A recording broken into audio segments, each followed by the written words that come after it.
Ya, gabung duduk dengerin motivasi dari Bapak Dedi. Semuanya ya. Bang Heri. Bang Heri, ya. Tepuk tangan buat Bang Heri.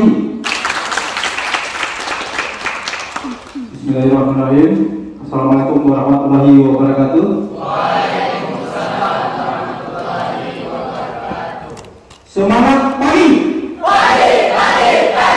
Luar biasa, Allah Akbar. Ya, zaman sekarang begitu ada sesuatu yang aneh langsung googling. Ya, apalagi sudah diperkenalkan ada orang pembicara nasional. Nah, apa yang tadi pikiran Anda Fauzi? Fauzi.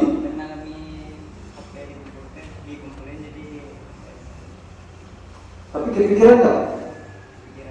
Benar. Lalu saya tanya lagi tadi. Tadi kita menyanyikan lagu Indonesia Raya, ya. Apa yang perlu dibangun? Angkat tangan. Ada nggak kata-kata bangun? Baru bangun olahraganya. Artinya apa? Membangun sumber daya manusia itu adalah yang utama, ya. Tidak ada negara yang berubah menjadi maju tanpa membangun sumber daya manusianya. Sebelum saya masuk ke materi, saya ingin tegaskan kepada adik-adik semua untuk Anda menjadi orang hebat. Ada 6 pedoman hidup yang Anda harus pedomani. Anda tahu? Angkat tangan. Satu ya, kasih tahu.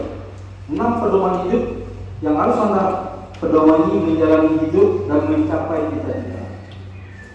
Yang pertama adalah kitab suci, aturan, undang-undang, adat dan budaya, etika, ya, itu pedoman utama. Catat, saya akan catat. Nanti dites sama Pak Mei, ya. Lalu yang kedua, ilmu pengetahuan. Tanpa berilmu Anda cuma mimpi menjadi pemimpin. Tanpa ilmu Anda cuma bisa mimpi menjadi orang sukses, ya. Apa syaratnya untuk Anda berilmu? Belajar dan membaca. Karena orang Islam juga ayat pertamanya adalah Iqra. Lalu yang ketiga adalah pengalaman. Baik pengalaman hidup diri sendiri yang harus kita ulangi kesuksesannya, keberhasilannya, maupun pengalaman orang lain yang hebat kita tiru, maupun pengalaman kegagalan kita, kegagalan diri sendiri untuk kita evaluasi terus. Apa tadi yang ketiga? Pengalaman. Lalu yang keempat adalah riset, mencari sesuatu. Ya, jangan benarkan yang biasa, ya, tapi biasakan yang benar. Jadi kita mencari terus dari hari ke hari, makin baik, makin lebih baik, makin lebih baik. Lalu yang kelima adalah akal dan pikiran, logika. Nah, ini Bapak sebentar lagi abang ya. Sebentar lagi menerbitkan buku yang ke-26 judulnya Cacat Logika. Ya. Mulai dari teknik digital logik 101. Ya, logik digital itu kan digital itu maksudnya bukan kalau bukan 01. Lalu kita buat gerbang digital 101 itu bisa menghasilkan perintah tutup. Begitu 101 kita ganti dengan 010, itu perintah tutup berubah menjadi perintah buka. Jadi kalau logika adik-adik semua terbalik, orang baik adik hina, orang hina adik muliakan, maka jalan hidup adik-adik nanti akan outputnya juga terbalik. Lalu yang keenam adalah hati nurani, kolbu. Kolbu itu ada antara pikiran dan hati, kolbu, hati nurani atau kolbu. Ya. Itu adalah memikirkan outputnya adalah rasa, ya, kemuliaan, patut tidak patut, pantas tidak pantas. Di sanalah orang menjadi orang bernilai. Kalau seseorang hanya patuh kepada aturan, patuh kepada kitab suci, dia hanya menjadi manusia biasa. Seorang baru naik kelas menjadi orang terhormat, orang yang mulia apabila rasanya halus, rasanya tinggi. Nah, itu pembukaan dari saya ya. Sekarang kita masuk ke kepemimpinan yang berprinsip. Sekali kita gitu ya. Kita bicara tentang kepemimpinan yang berprinsip. Apa aja isinya? Contohnya yang pertama adalah ciri pemimpin yang berprinsip. Lalu yang kedua adalah 7 kebiasaan yang harus ditinjau kembali. Kita kembali kepada aturan yang pertama tadi. Jangan benarkan yang biasa. Sesuatu yang kita lakukan hari ke hari harus kita evaluasi. Betul atau tidak? Kalau kita misalnya bangun jam 5 kurang ya, di sini subuh jam 5 saja, coba diubah menjadi jam 4. Ya, nanti ada di semua kalau menggoogling bapak-bapak itu satu-satunya insinyur teknik yang bisa menulis novel dan syair lagu. Ya, di YouTube nanti ada lagu bapak. Pertama air, yang kedua korupsi, yang ketiga jayalah Indonesia. Itu lagu ciptaan bapak. Tetapi sebagai insinyur teknik, ya, bapak juga orang yang berprestasi. Bapak 2 kali the best inovator nasional bidang teknologi.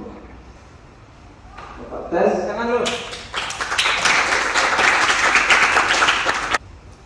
Lalu yang ketiga adalah 3 resolusi. Ada yang tahu tapi antara resolusi? Ada yang tahu? 3 resolusi. Resolusi apa? Ya. Itu solusi mas. Solusi penyelesaian. Tadi siapa yang bilang? Ya. Resolusi, bukan revolusi. Ya. Hah? Bukan. Apa itu? Resolusi pernyataan pendapat, ya. Yang prinsip. Lalu yang kelima adalah meninggalkan masa lalu. Nah, ini yang paling penyakit orang Minang nih. Orang Minang terlalu sibuk mengenang-enang masa lalunya, keemasan masa lalunya. Yang masa lalu tinggal masa lalu. Yang penting bagaimana memperbaiki masa depan. Ya, jangan hanyut dengan masa lalu. Apanya yang bisa diubah dari masa lalu? Ada yang tahu? Hah? Apanya yang bisa diubah dari masa lalu? Hah? Apa itu? Apa? Ada yang tahu? Yang bisa diubah dari masa lalu adalah kesannya. Ya. Kesan masa lalu itu dari negatif bisa kita ubah menjadi positif dengan dijadikan motivasi agar masa lalu yang kelam itu kita jadikan cerah. Ya. Jadi kalau seorang pemimpin itu kalau pemimpin semua kan? Ya. Siapa yang ingin cita-citanya jadi presiden di negeri ini? Coba angkat tangan. Ada nggak yang berani? Ya, bagus. Siapa namanya? Bu, ini nanti dicatat Bu, nanti hadiahnya kita kasih pada ada nanti kita ada reward investment. Bagus. Ini nanti menonjol di Pak. Ya, ada catatannya di sini. Paling tidak percaya dirinya sudah tinggi. Ya. Percaya diri itu penting, ya. Untuk menjadi orang sukses, untuk menjadi seorang pemimpin, percaya diri itu penting. Ya. Jadi kalau ada yang mengeluh tidak bisa, ya kata-kata tidak bisa itu adalah hanya ungkapan ketidakpercayaan diri. Bukan ungkapan ketidakmampuan diri. Ya, ini ada sudah menunjukkan percaya diri, bagus. Ini coba ditiru ya. Lalu yang keenam adalah 6 hari penciptaan. Ya, jadi 6 hari nanti ada 6 hari penciptaan. Jadi ada ini nanti setelah ikut ini gunakan waktu 6 hari untuk memikirkan sesuatu apa yang ingin diciptakan selama 6 hari. Apakah itu konsep cita-cita, ya? Atau konsep ingin berbakti kepada orang tua, ya, atau konsep membangun sesuatu yang berguna buat diri sendiri dan buat orang lain, atau apapun lah, ya, gunakan waktu 6 hari. Lalu kemudian ada 7 dosa besar. Ya, ini harus dianggap sebagai dosa besar sebagai seorang pemimpin yang harus segera dihilangkan jika adik-adik semua ingin jadi orang yang menonjol, ingin jadi pemimpin. Pemimpin di kelompok manapun tidak masalah, ya. Karena kita itu manusia itu pada prinsipnya adalah seorang pemimpin. Lalu yang ke-8 adalah kompas moral. Nah, nanti kita bahas. Lanjut. Lalu ini ke-9 adalah kekuasaan berprinsip. Karena ada juga kekuasaan yang tidak berprinsip, ya. Kekuasaan yang sembrono, yang amburadul, ya. Yang penting saya sudah berkuasa, itu salah, ya. Karena nanti apa yang kita perbuat ini, apa yang kita amanah, apa yang dimanahkan kepada kita, itu nanti akan kita pertanggungjawabkan kepada Yang Maha Kuasa. Lalu ke-10 adalah membersihkan jalur komunikasi. Nah, sekarang ada istilahnya toxic people, ya. Ada toxic pikiran. Ini semuanya harus dibuang. Ya. Banyak orang-orang yang punya kemampuan lebih, yang punya keterampilan lebih, tapi tertutup oleh karakter-karakter negatifnya. Itu yang harus dibuang. Ya. Apa itu? Misalnya pendiam, pendendam, ya. Apalagi ya? Semuanya negatif. Yang negatif thinking itu semuanya harus dibuang. Bersihkan dalam Indonesia. Kemudian yang ke-11 adalah kiat mempengaruhi. Ini penting. Kalau Anda ingin jadi pemimpin, bagaimana Anda bisa menggerakkan orang tanpa orang itu merasa terpaksa? Kalau perlu orang tersebut tidak merasa digerakkan, tapi dia bergerak. Itu baru namanya soft leadership. Ya. Lalu yang ke-12 adalah menjadikan anak juara. Apa ini filosofi dari ini? Bahwa seseorang itu wajib melahirkan dari generasi yang lebih baik. Apakah itu adiknya, apakah itu anaknya. Nah, saya melakukan ini, ya.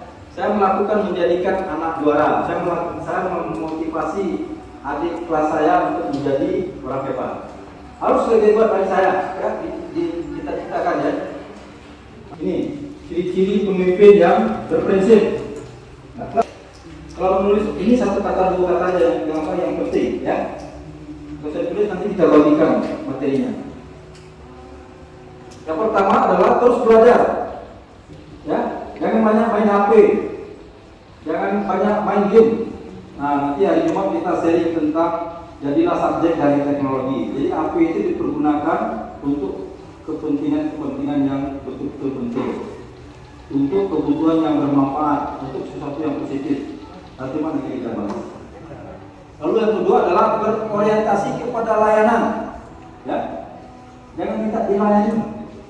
Ya, tidak menjadi hina seseorang yang melayani atau membantu orang lain. Itu prinsip, ya, tanamkan. Tidak akan menjadi hina seseorang yang melayani orang lain. Karena orang yang memberi itu tangan di atas, ya. Apapun yang kita beri, tidak hanya uang, tetapi juga perhatian, kepedulian, memberi jalan kepada orang lain juga kita lebih mulia, ya. Sebaliknya orang yang menghalangi jalan orang lain adalah tidak mulia. Lalu yang ketiga adalah memancarkan energi positif, ya. Dalam hati ini selalu berpikir positif, ya. Pandangan mata juga selalu teduh, tidak galak, ya, tidak kejam, tidak sinis, ya. Itu juga penting untuk kita menjadi seorang pemimpin. Apa gunanya? Kembali ke rumus tadi, kita perlu mempengaruhi orang lain. Lalu yang keempat selanjutnya adalah mempercayai orang lain, ya. Karena ada orang yang tidak satupun orang yang dia percaya, ya. Ini orang sudah sesat, ya. Sebelum seseorang terbukti buruk, ya, sebelum seseorang terbukti pernah berbuat curang, sebelum seseorang terbukti telah menyakiti Anda semua, Anda harus berpikir orang itu adalah orang baik, ya. Kalau nggak gitu, kalian semua, kalau semua orang kalian curigai, ya, kalian curigai, semua orang kalian awasi. Jadi waktu dan pikiran kita habis buat ngawasin orang, ya. Lalu berikutnya adalah melihat hidup sebagai petualangan. Apa artinya?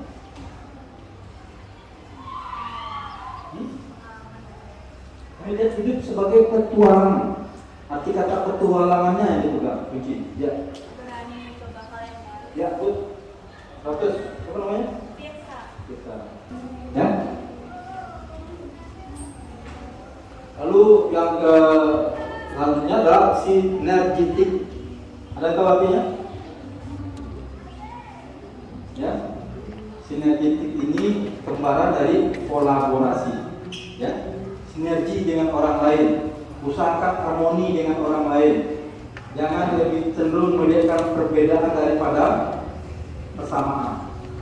Jadikan perbedaan itu sebagai keindahan, ya, seperti kembang di taman, ya. Seperti apa lagi? Seperti pelangi. Jangan sedikit-sedikit perbedaan yang besar-besarkan. Itu juga akan membuang pikiran dan energi. ketawa.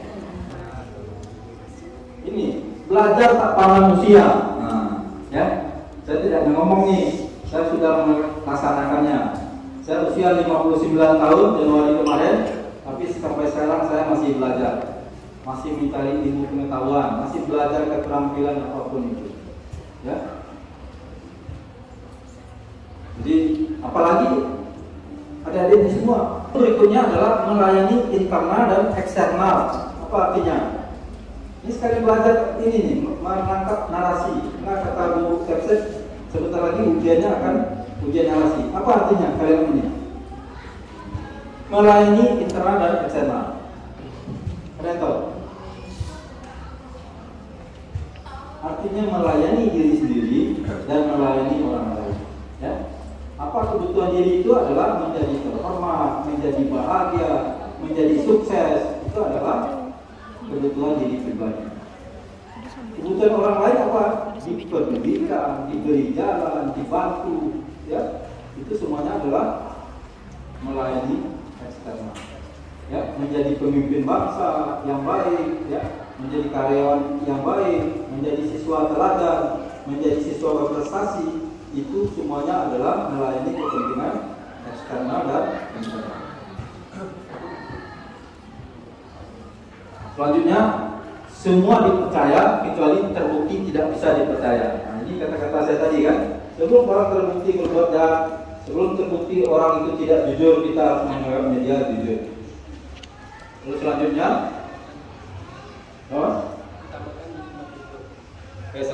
selanjutnya utamakan menikmati hidup. Artinya coba ya, kita baca ini. Seperti Parli itu ya. Oh ini apa dia? Namanya ini kan, ya. Saya bisa baca namanya. Tadi. Ya. Jadi utamakan menikmati hidup tuh kita menjalani hidup tuh tidak dengan tertekan. Jadi kita menjalani hidup tuh dengan Kemudian yang kedua adalah mulai dengan akhir dalam pikiran. Nah, apa artinya nih? Mulai dalam akhir dalam pikiran. Mulailah dari akhir, mulailah dari selesai. Apa artinya? Ya. Hah? Ya bagus, tapi belum 100. Ya, tangan dulu lah. Ya. Coba namanya. Ya. Ada lagi? Ya.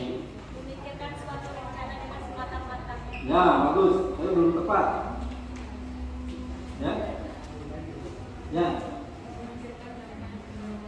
Hah? Ya, bagus. Ini belum tepat. Ya, Mas. Apabila rencana kita sudah mantap, baru kita mulai. Ya, bagus. Tapi belum tepat. Memulai dari akhir. Ya, bagus. Tapi belum tepat. Memulai dari akhir. Ya. Artinya, ketika kita merencanakan sesuatu, kita pikirkan mulai dari ujungnya. Saya ingin jadi dokter. Dokter itu seperti apa? Apa yang dikerjakan? Apa kesenangannya? Apa keuntungannya? Ya, baru kita mundur ke belakang bagaimana mencapainya. Itu apa gunanya? Untuk memotivasi. Ya. Jadi yang ingin jadi pilot, berapa gaji pilot? Bagaimana risiko jadi pilot? Kaki sebelah di kuburan, itu dipikirkan dulu. Baru kita mundur ke belakang, bagaimana meraih. Itu ada. Selanjutnya dahulukan yang utama. Nah, ini kunci dari manajemen adalah skala prioritas. Penting bagi seseorang. Jadi jangan anak muda sekarang kan katanya multitasking. Jangan semuanya dikerjakan secara paralel. Bisa gagal semua. Ya, pakai urutan prioritas. Bukan nggak boleh kita multitasking, tapi selesaikan dulu satu persatu setelah hampir sukses atau sukses, baru boleh kita beralih lagi kepada hal yang lain. Selanjutnya berpikir menang dan menang. Nah, kita bisa terjemahkannya berpikir menang dan menang. Ya, ya, silakan dulu. Jadi, belakangnya, coba lah. Ya, apa? Berpikir menang dan menang apa artinya? Menurut saya,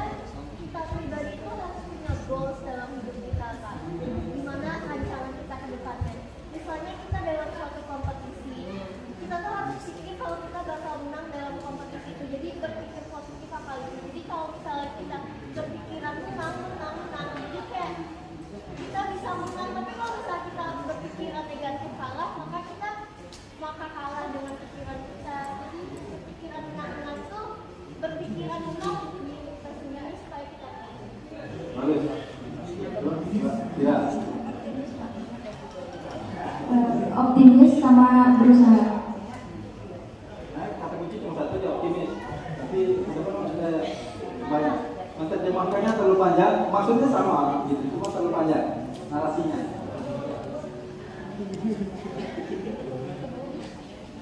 Baik, izin menjawab Pak. Menurut saya berpikir menang dan menang itu gimana kita berpikir untuk berpikir positif dengan apa yang bakal kita lakuin dan ngerasain itu bakal terjadi buat diri kita dan kita merasa menang tanpa berpikir negatif untuk ke depan. Ada pepatah Minangnya yang mengatakan itu, siapa? Siapa yang tahu? Ada yang tahu nggak? Ada pepatah Minang yang menerjemahkan ini. Berpikir menang dan menang.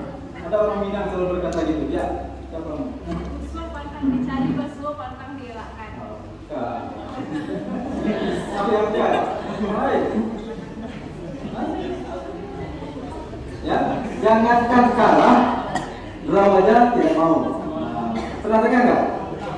Ya, pernah kan? Itu kata-katanya, ya.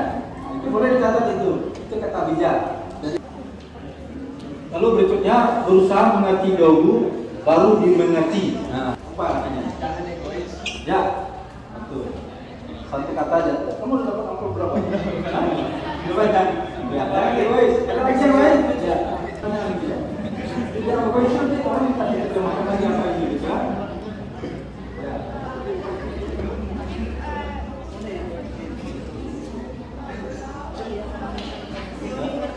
Ya, berusaha itu sebelum dimengerti.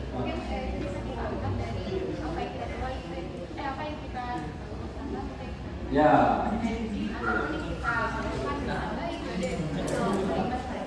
Ya. Good. Berapa nomor berapa? Ya. Lanjut. Ini wujudkan sinergi. Ya. Selanjutnya wujudkan sinergi. Apa itu?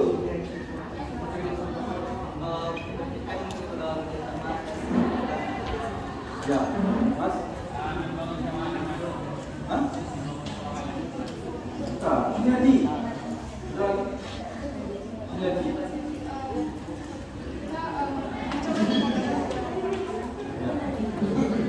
Jadi membangun sinergi itu adalah menyatukan kekuatan kita dengan kekuatan orang lain untuk membuat sesuatu yang lebih baik. Lalu selanjutnya asah gergaji. Nah, coba. Ya. Hah? Bukan. Asah gergaji. Ya. Meningkatkan kemampuan. Ya. Sama gitu. Hah? Mudah jalan. Asah gergaji. Ya. Mengasah kemampuan, mempertajam kebaikan, bahkan dan menghilangkan keburukan. Ngasah itu kan menghilangkan halangan biar dia tajam. Ya, jangan lupa ada ya. Banyak orang gagal karena tidak mau menghilangkan kekurangan yang ada pada dirinya. Kamu kenapa pendiam? Memang saya pendiam. Tidak bisa begitu. Orang mau sukses itu ya. Saya beritahu ya. Coba dari semua. Ada hasil penelitian 80% kunci sukses. Ya, dicatat boleh. 80% kunci sukses itu ditentukan oleh faktor komunikasi dan networking. Terus yang kedua, hasil penelitian kemampuan pikiran manusia hanya baru dipergunakan 12% secara umum. Makanya banyak orang miskin, banyak orang kelaparan karena malas berpikir, malas berusaha. Coba bayangin, cuma 20% baru digunakan. Ini 3 resolusi. 3 resolusi. Apa itu resolusi? Setiap organisasi berusaha mempertahankan keselarasan, tidak mudah mengubah kebiasaan tanpa melakukan evaluasi. Ya.